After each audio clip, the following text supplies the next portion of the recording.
So the only FDA-approved therapy for sexual dysfunction is a once-daily oral mixed serotonin agonist and antagonist.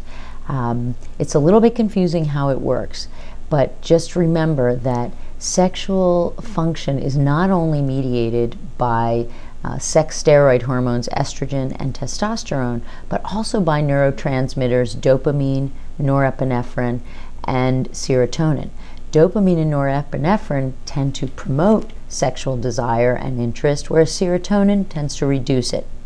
So we know that the prefrontal cortex of the brain has circuits connecting it to the limbic system where pleasure is mediated.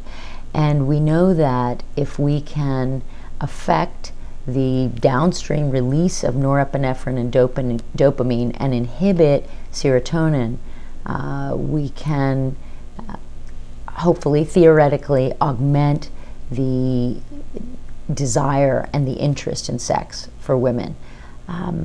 This medication is called flibanserin. It was FDA approved a few years ago, and it has some drawbacks, really, but in general it's well tolerated. Getting approval can be tricky, and physicians have to screen for patients who have regular and excessive alcohol use.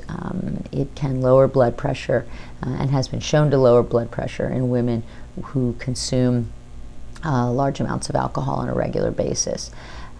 But I have had patients who've had wonderful response from it, and again, once a day pill, easy to use, works by affecting downstream release in the brain of norepinephrine and dopamine.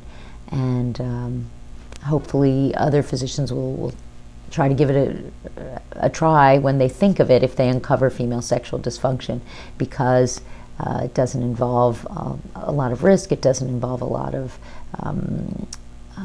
education on the patient's part. It's simply a once a day pill.